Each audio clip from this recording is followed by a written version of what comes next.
İsmail Beşikçi Vakfı sunar. Söz konusu vatansa bilim teferruattır. Anılar. İsmail Beşikçi. Seslendiren Vedat Kızıl. Ses editörü Kemal Orgun.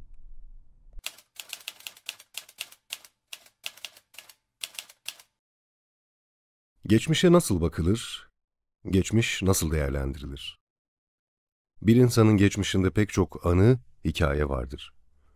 Bunları nasıl kaydetmek, nasıl değerlendirmek gerekir?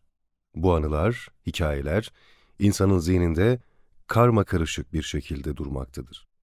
İnsanın zihninde adeta hapsolmuş bir vaziyettedir. Bunları canlandırmanın, kaydetmenin en iyi, en sağlıklı yolu yazmaktır. Bu anıları, hikayeleri yazmaya başladığınız zaman zihnin o bölümünün kapağı açılmakta, anılar birer birer ortaya çıkmaktadır. Yazdıkça kapak daha çok açılmakta, hatıralar, yaşanmış olaylar etrafa saçılmaktadır. Yazdıkça zihnin dibine kadar inmek, hatıraları, yaşanmışlıkları ortaya çıkarmak mümkün. Yazma sürecinde doğal olarak da belgeler de hatırlanmakta, gündeme gelmektedir. Hatırlama, yazma süreci böylece daha da derinleşmektedir. Yazma, hatırlama, belgeleme, birbirlerini etkileyerek geçmişe daha sağlıklı bakmanın, geçmişi daha sağlıklı değerlendirmenin yolunu açmaktadır. Olguların ve olgusal süreçlerin gerçekleştiği tarihin ve gerçekleştiği mekanın gösterilmesi önemlidir. Bu konuya önemli dikkat edilmiştir. Bu kitapta çocukluk ve gençlik anıları yer almamaktadır. Bu anılar da şüphesiz önemlidir. Bu, ayrı bir kitap olarak tasarlanmaktadır. Anılar 2019-2020 yıllarında hazırlandı. Metnin çeşitli biçimleri birkaç defa İbrahim Gürbüz, Ruşen Arslan, Celal Temel, Talat İnanç, İbrahim Küreken gibi arkadaşlara gönderildi, değerlendirmeleri alındı. Burada kitabın adıyla ilgili bir noktaya da işaret etmek istiyorum. 50 yılı aşkın yargılamalar sırasında her zaman bilimin olgusal olduğunu ifade etmeye çalıştım. Sosyal bilimlerin de, fen bilimlerinin de olgusal olduğunu dile getirdim. Bu çerçevede Kürtler, Kürtçe gibi toplumsal, kültürel kategorilerin de bilimin kavramlarıyla incelenebileceğini, incelenmesi gerektiğini vurguladım. Ama bu süreçte gerek beni ihbar edenler, gerek güvenlik güçleri, gerek savcılar, mahkemeler, gerek Kürtlerden söz etmemden dolayı rahatsız olanlar, Kürtler konusuna duydukları tepkiden dolayı söz konusu vatansa bilim teferruattır şeklinde bilimi küçümseyici ve bilimin gereksizliğini dile getiren sözler etmeye başladılar. Dosyanın birçok bölümünde bu eleştirilere verilen karşılıkları, suçlamalara karşı savunmaları izlemek mümkündür. Bu konuda 50-60 yıl önceki toplumsal ve siyasal ilişkileri, Kürtler, Kürtçe gibi kategorilerin inkar dozajını dikkate almak ufuk açıcı olur. Anılar, resmi ideolojinin bu tutumunun eleştirisi ve bilimin savunulmasıdır. Doktor Abdurrahim Özmen'in dosyanın yayına hazırlanmasında editör olarak çok büyük emeği geçti. Bu sıcak ilgisinden dolayı teşekkür. Dizinin hazırlanmasında Doktor Can Şeker'in büyük emeği söz konusu. Teşekkür. Yazılarımın, kitaplarımın hazırlanması ve sonrasında gelişen mağduriyetler ve yaşanılanların üstesinden gelmem, eşim Leman Beşikçi'nin söz konusu mağduriyetlere, haksızlıklara katlanması sayesinde olmuştur. Bu kitabı çok yakın bir zamanda kaybettiğimiz sevgili eşim Leman Beşikçi'ye armağan ediyorum. İsmail Beşikçi, Ankara, Nisan 2021. Giriş. Üniversite özelliğinden bana düşen. 1950'li, 1960'lı yıllarda üniversite okumak bir yana, ortaokul, liselerde okuyan çocuklar, gençler, günümüzle kıyaslanamayacak kadar azdı. Hele Anadolu'nun küçük şehirlerinden, kasabalarından birinin üniversiteye, özellikle SBF gibi bir fakülteye girmesi, okuması ender bir durumdu. O dönemde okuyanlar, bir de devlet bursuyla okuyorlarsa, büyük oranda devletine ve milletine sadık yurttaşlar olarak mezun olur ve devletin çeşitli organlarında bu şekilde görevlerini yerine getirirlerdi. İsmail Beşikçi de 1950'nin sonlarına doğru küçük bir kasabadan başkentin merkezinde yer alan Ankara Üniversitesi Siyasal Bilgiler Fakültesi'nde okumaya başladı. Zamanında mezun oldu. Almış olduğu burs karşılığı hemen mecburi hizmetine başladı, kısa sürede askerlik görevini yerine getirdi. Ama idarecilik, diplomatlık ve benzeri görevler yerine çevresinde olup bitenleri gözlemlediklerini bilimin işaret ettiği şekilde bilimsel metotla anlamaya ve açıklama hevesi ve merakıyla akademiyi seçti. Fakat akademik çalışmalarında makul konulardan daha çok tehlikeli konular ilgisini çekti. Sadakati devlete veya resmi ideolojiye değil, bilime, bilim yöntemine, bilim anlayışına gösterdi. Türkiye'nin temel sorunlarından biri olan ama kimsenin pek bulaşmak istemediği, hemen herkesin görmezden geldiği, yokmuş gibi davrandığı veya bakmaya cesaret edemediği bir konuyu, yani Kürtleri, Türk Üniversitesi'ne bulaştırdı. Kuşkusuz, ilgili ilgisiz kişi, kurum ve kuruluşlar buna sessiz kalmadılar. Bir iki denemeden sonra akademideki hayatı tamamen bitti. Sınıf arkadaşları, iş arkadaşlarından çoğu çeşitli kurum ve kuruluşlarda en yüksek unvanlar alıp akademisyenlik, idarecilik, mülki amirlik, diplomatlık yaparken bir aykırı mülkiyeli olarak kendisi bir yandan bir mahkemeden öbürüne savunma yetiştirirken bir yandan da bir cezaevinden öbürüne taşınıyordu. Bu arada ön sözde belirtilen bir düşünceyi burada da ifade etmeyi yararlı buluyorum. 50 yılı aşkın yargılamalar sırasında her zaman bilimin olgusal olduğunu ifade etmeye çalıştım. Sosyal bilimlerinde, fen bilimlerinde olgusal olduğunu dile getirdim. Bu çerçevede Kürtler, Kürtçe gibi toplumsal, kültürel kategorilerin de bilimin kavramlarıyla incelenebileceğini vurguladım.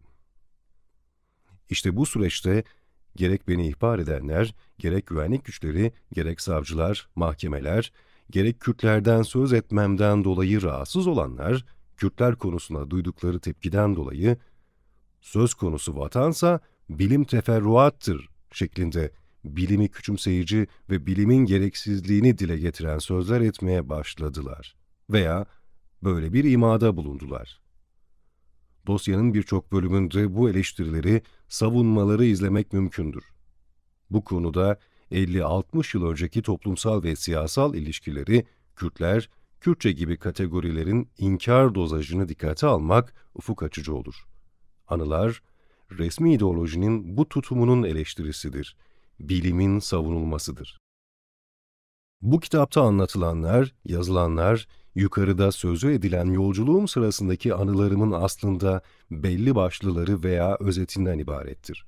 Zira hem bu sürecin tümünü ayrıntılarıyla yazmak çok zor, hem özellikle yargılamalarla ilgili kimi olaylara diğer kitaplarımda da şu veya bu şekilde değinmişimdir. Anılara geçmeden önce Türkiye'de sık sık vurgulanan üniversite özelliğinin benim payıma düşen iki zıt örneğine değinmek istiyorum. Üniversite özelliği bana 2 defa uygulandı. İkisinde de farklı bir şekilde uygulandığına tanık oldum. 1. 20 Temmuz 1970'te üniversitedeki görevime son verildiğinde Danıştay'da yürütmenin durdurulması ve iptal davası açtık.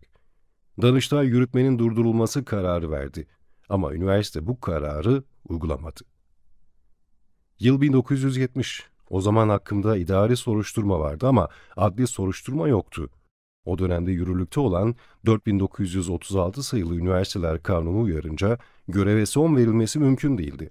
Ancak belirtilen süre içinde doktorayı tamamlayamazsanız göreve son verme gündeme gelebilirdi. İptal dilekçesinde bunlar açık bir şekilde dile getirildi.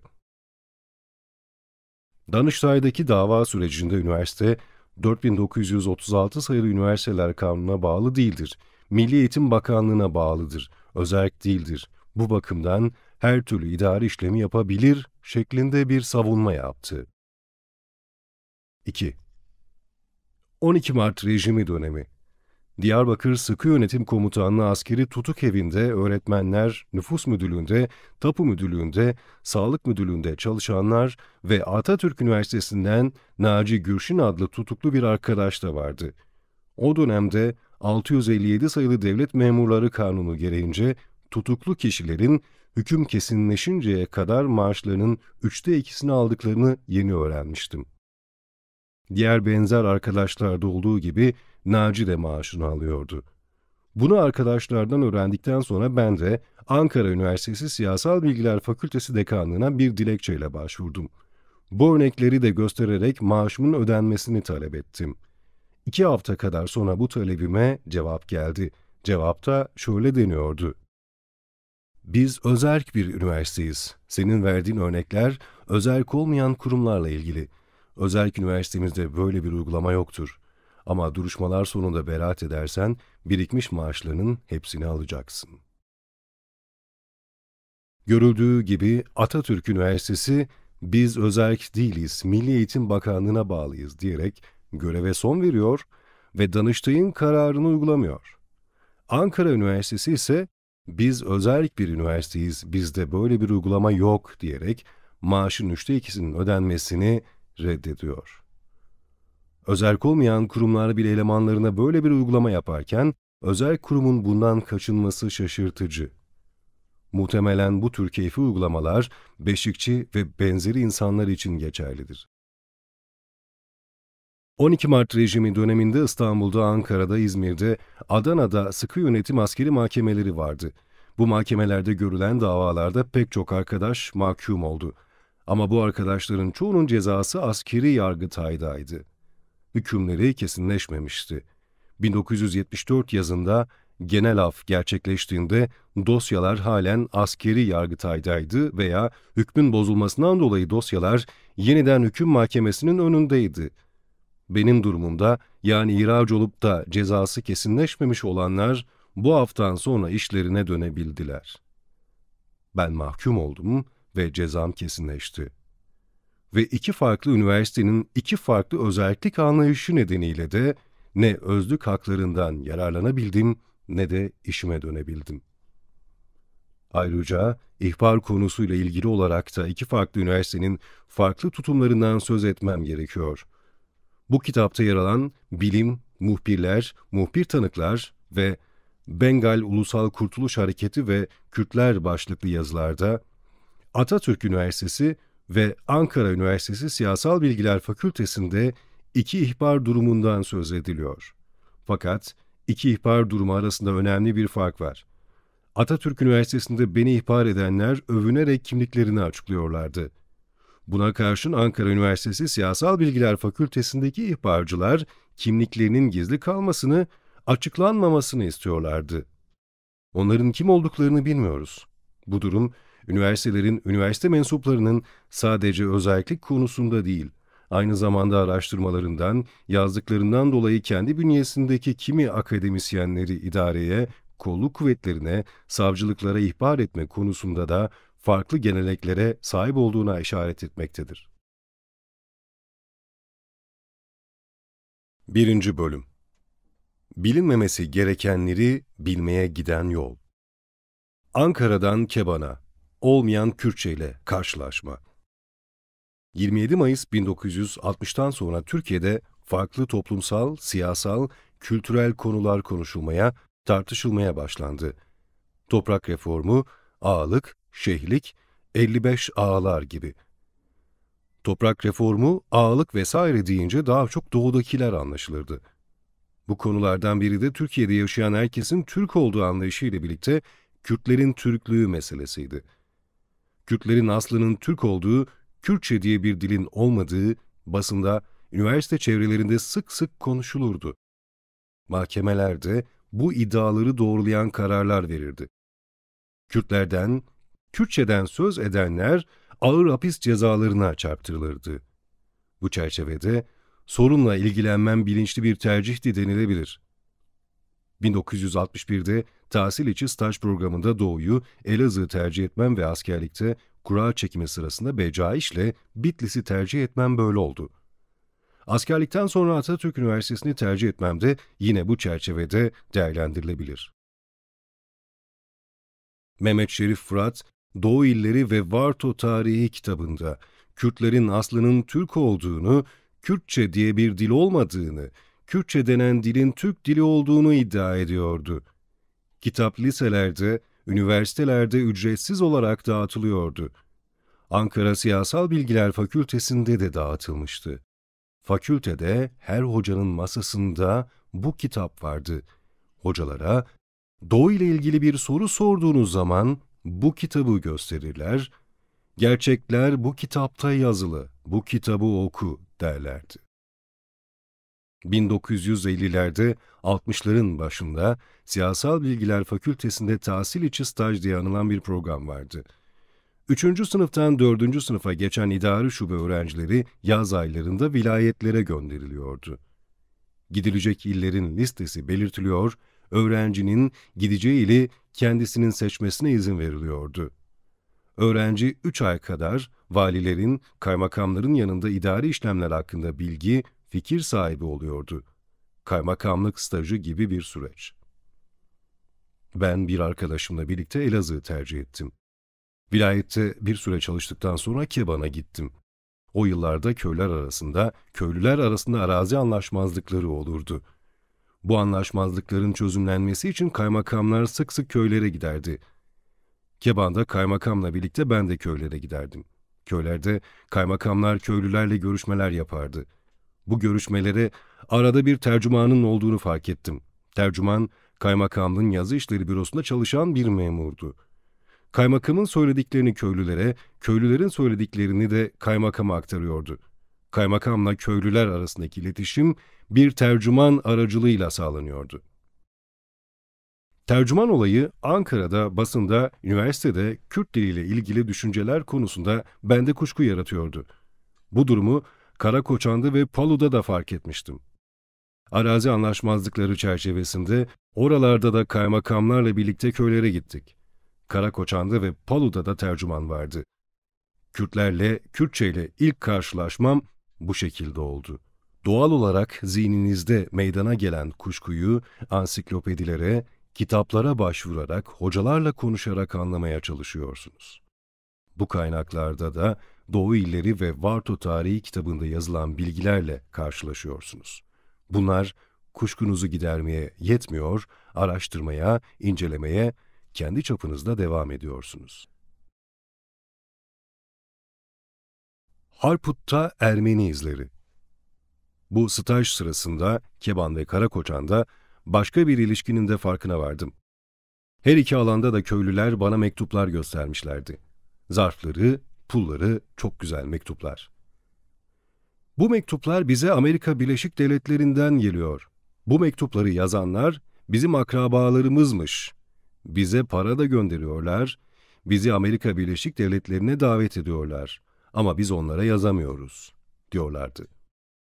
Harput'ta da böyle bir konunun dile getirildiğini fark etmiştim. Çok sonraları, diyelim 1973'te, bu kişilerin Ermeniler olduğunun bilincine varmıştım. Fakat o günlerde Ermeniler konusunda bilgim de, fikrim de yoktu. Arpaçay'dan Brados'ta, pasaporta ısınmamış toprakların dili. Ekim 1962, Kasım 1964 arasında askerlik görevini yerine getirdim. İstanbul Tuzla'da 6 ay yedek subay piyade okulunda gerçekleşen eğitimden sonra Nisan 1963'te Bitlis'te 34. Piyade Alayı'nda göreve başladım. Alaydan bir bölük 1963 baharında Şemdinli taraflarında Irak-Türkiye sınır bölgesinde takviye güç olarak görevlendirildi. Ben de o bölük içindeydim. Muş, Bingöl, Erciş alaylarından da birer bölük Hakkari taraflarında sınıra takviye güç olarak gönderilmişti. O yıllarda Kürtler sınıra yakın alanlarda Mele Mustafa Barzani liderliğinde Irak hükümetine karşı bir savaş yürütüyorlardı. Irak ordusunun onları sınırda sıkıştıracağı, onların Türkiye'ye geçmek zorunda kalacakları ileri sürülüyordu. Sınır birlikleri takviye edilerek geçişlere engel olunması, geçenlerin yakalanması isteniyordu.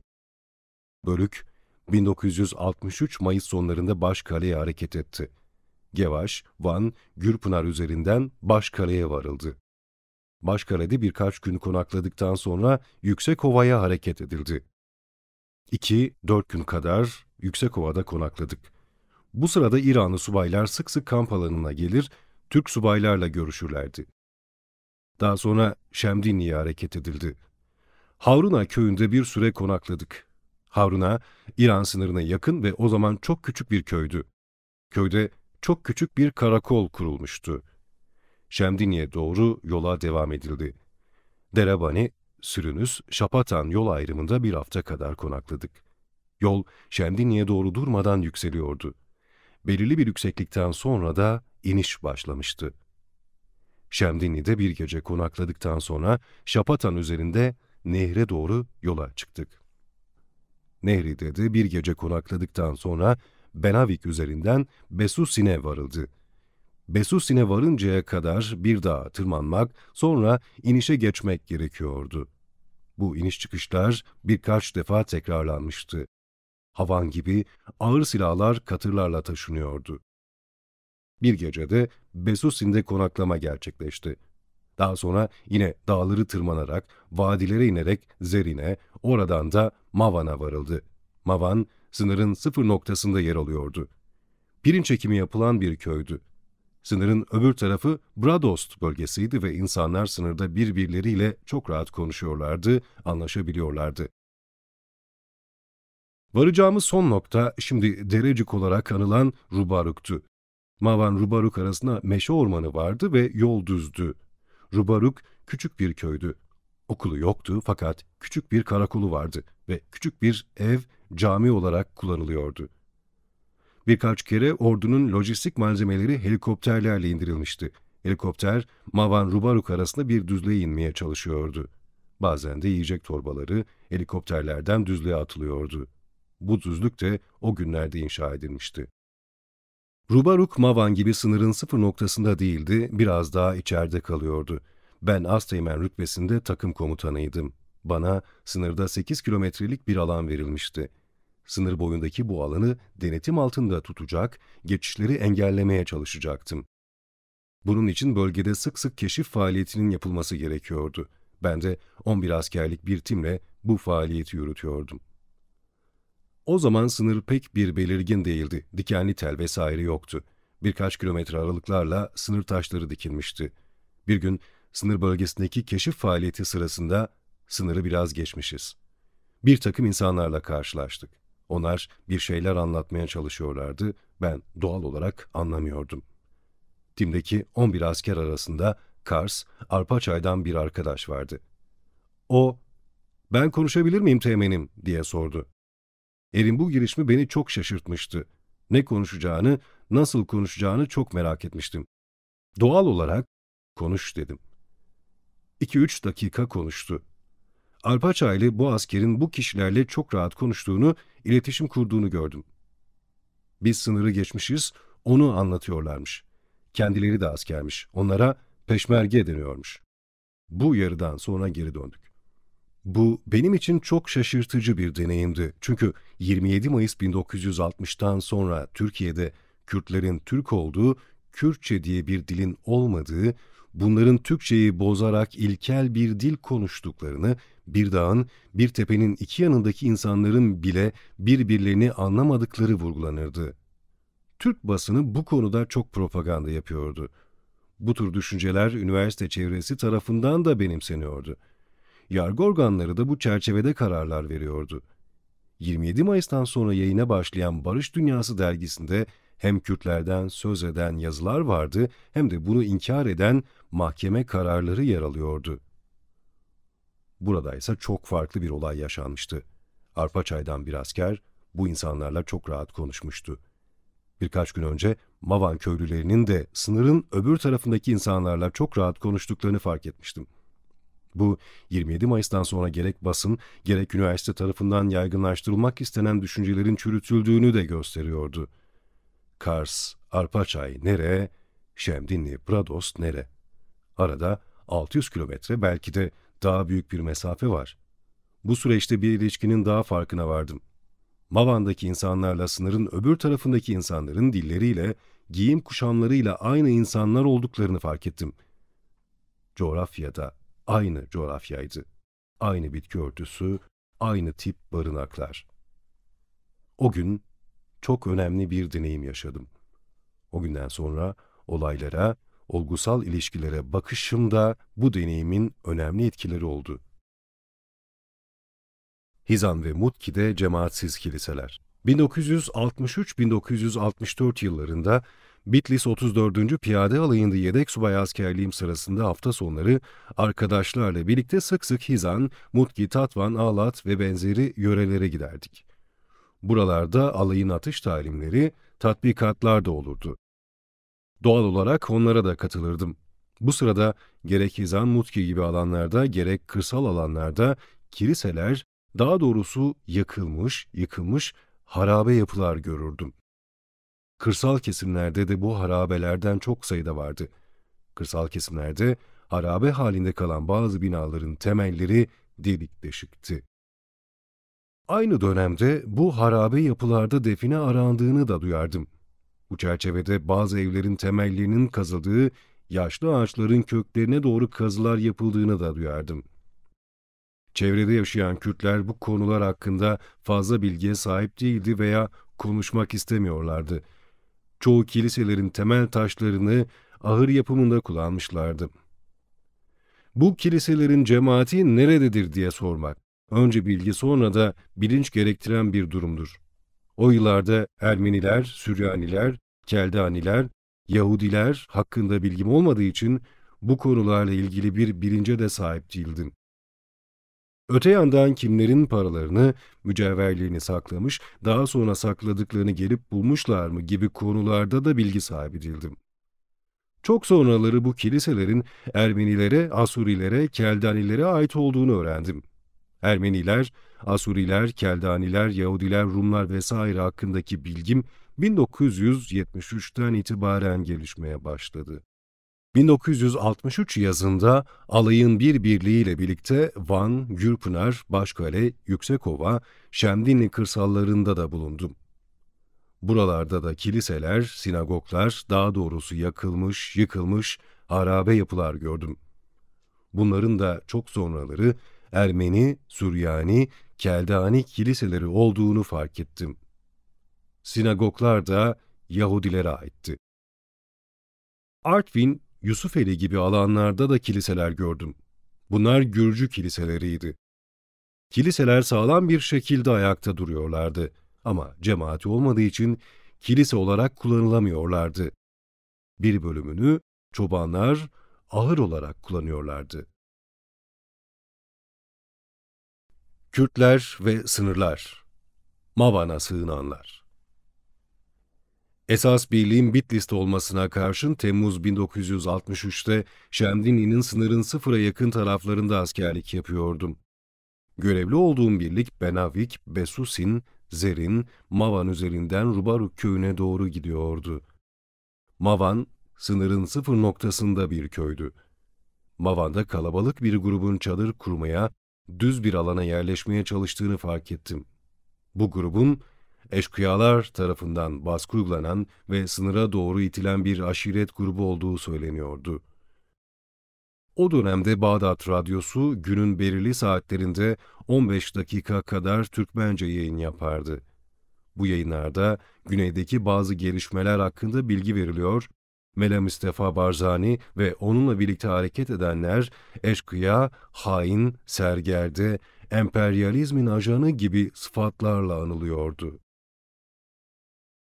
Aynı dönemde Bradost aşireti, Mela Mustafa Barzani'ye, Barzan aşiretine ve bu safta mücadele eden Kürtlere karşı Irak hükümetinden yana yer alıyordu. Bradost aşireti, Irak'tan aldığı güçle Mela Mustafa Barzani'ye, Barzan aşiretine karşı savaşıyordu. Barzan köylerini yakmaya çalışıyorlardı. Bununla ilgili olarak Bağdat Radyosu'nun Türkmence haberlerinde epey bilgi vardı. O dönemin Türkiye'sinde Kürt diye bir millet olmadığı, Kürtçe diye bir dil olmadığı çok konuşulan, savunulan bir görüştü. Devlet bürokrasisi, askeri bürokrasi yanında basın, üniversite, yargı gibi temel kurumlarda bu görüşü savunuyordu. Bu bilgilerle fiili durum arasında çok derin bir çelişki vardı. Kendimce bu çelişkiyi çözümlemeye çalışıyordum. Sürekli olarak iç sorgulama söz konusuydu. Bağdat Radyosu'nun Türkmence yayınlarında bile bu durumu sezmek mümkündü. Bradosların ve Barzanların aynı halkın iki grubu olduğu anlaşılıyordu. Bu mücadele içinde Barzaniler de Bradoslara karşı saldırıyı yükseltmişti. Onları sınıra doğru kovalamış, onlar da Rubaruk, Mavan taraflarında Gerdi bölgesinde Türkiye'ye sığınmışlardı. Sığınanlar arasında aşiretin ileri gelenlerinden Şeyh Reşit'in de olduğu söyleniyordu. Şeyh Reşit helikopterle Van'a, oradan da Ankara'ya götürülmüştü. Sığınanlar hararetli bir çalışma içindeydi. Erkekler çadır kurmaya çalışıyorlardı. Bir iki kadın 3 taş bulup üzerine bir sarç oturtmaya çalışıyordu. Diğer bir iki kadın 3 taş bulup üzerine bir tencere oturtuyordu. Ötede bir kadın hamur yoğuruyordu. Bir diğer kadın leğen içinde çocuğunu yıkamakla meşguldü. Genç kızlar çevredeki bir su kaynağından bakraçlarla su taşıyorlardı. Yaşlı kadınlar genç kadınlara şunu yapın, şunu şöyle yapın diye yol gösteriyor, direktif veriyorlardı. Sığınanlar koyunlarını, keçilerini, katırlarını, eşeklerini, köpeklerini, kedilerini de getirmişlerdi. Çocuklar koyunların, keçilerin, köpeklerin peşinde koşturup duruyorlardı. Herkes bir çaba içindeydi. Yılgınlık, bezginlik yoktu. Yabancılık da yoktu. Panik havası görülmüyordu. Sığınanlardaki bu rahatlık çok dikkate değer bir durumdu. Mavan, Rubaruk köylülerinin sığınanlarla görüşmelerine izin verilmiyordu ama her iki taraf birbirlerini çok yakından tanıyordu. Aynı dili konuşuyorlardı, giyim kuşamları aynıydı. Sığınanlar birkaç ay buralarda konakladılar. Sonra Silop üzerinden Irak hükümetine teslim edildiler. Bunlar Irak hükümetine, devletine dost bir gruptu. İkinci bölüm. İlk araştırmalar, ilk sürprizler. Göçebe Ali Kan aşireti. Nisan 1963'te Bitlis 34. Piyade Alayı'nda yedek subay olarak askerlik yapıyordum. Bitlis-Tatvan yolu alayın içinden geçiyordu. Bir sabah çok kalabalık bir göçebe grubunun Tatvan'a doğru ilerlediğini izledim. Kadın, erkek, genç, yaşlı, çoluk çocuk çok kalabalık bir grup. Büyük bir koyun sürüsü, katırlara yüklenmiş yükler. Katırlara bindirilmiş çocuklar, katırlara bindirilmiş yeni doğmuş kuzular, yaşlılar vesaire. Göçebe grubu alayın içinden geçerken askerlerin, komutanların da bilgisi dahilinde 2-3 koyunu çaldığını fark ettim. Çobanlar bunun farkındaydı ama ses çıkarmadılar.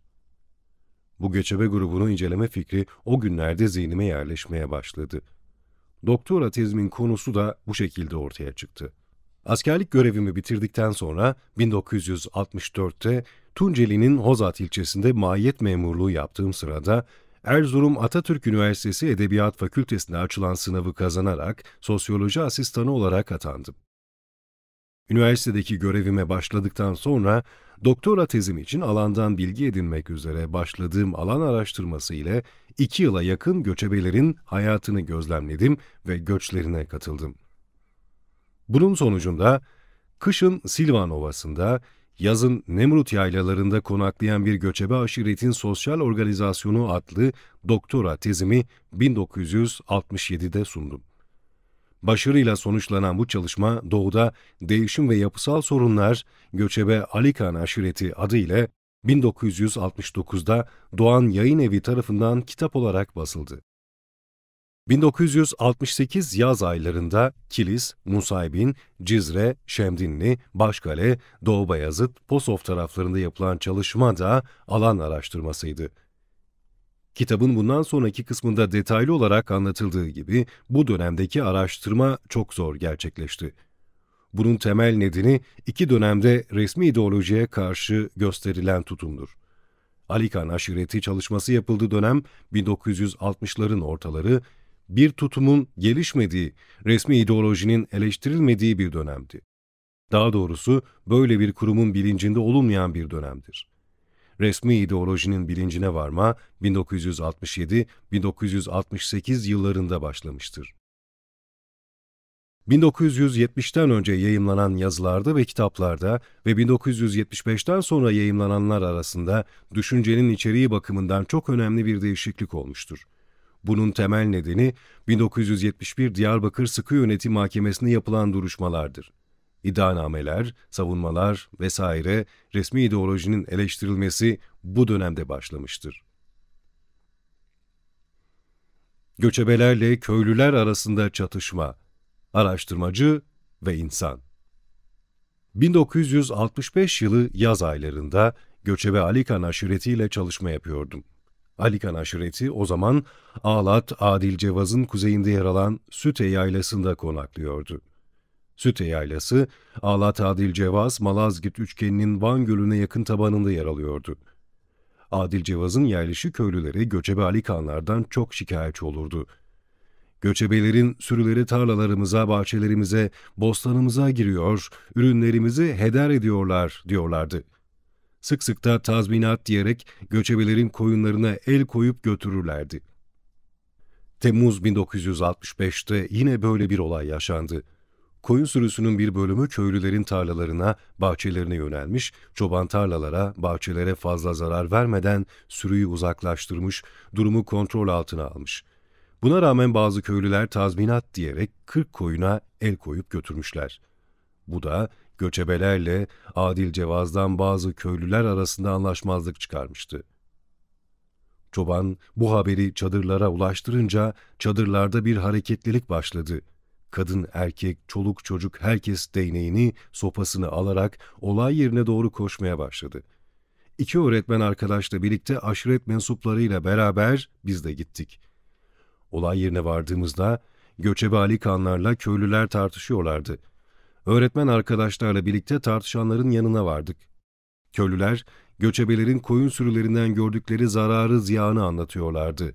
Ali Khanlar da sürülerin tarlalara ve bahçelere, bostanlara zarar vermemesi için çok çaba sarf ettiklerini anlatıyorlardı.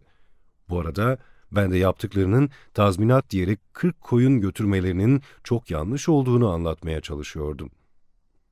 Elinde kalın bir sopa olan köylü, "Sen ne karışıyorsun, sen kimsin?" diyerek bana vurmaya başladı. Bunun üzerine Ali Khanlar köylülere karşı daha yoğun ve yaygın tepki vermeye başlamışlardı. Taşlar, sopalar çok kullanılıyordu. Karşılıklı tüfek kullanımı da olmuştu. O zamanlar pantolonumun arka cebinde yuvarlak küçük bir ayna taşıyordum. Köylünün sopa darbesiyle o ayna parçalanmış, cam kırıkları darbeden daha fazla sorun yaratmıştı. Yarım saat kadar bir kaos yaşanmış, sonunda göçebelerle köylüler arasında bir uzlaşma sağlanmıştı. Bu olgu bazı sosyologlar arasında eleştiri konusu olmuştu. Araştırmacı sadece olayları gözler. Araştırmacının olaylara katılması doğru değil deniyordu. Bu eleştiride haklılık payı var. Ama bir de yaşanan fiili bir durum var. Araştırma sırasında karşılaşılan bu ve benzeri olaylara, haksızlıklara müdahale etme gereği de ortaya çıkabiliyor.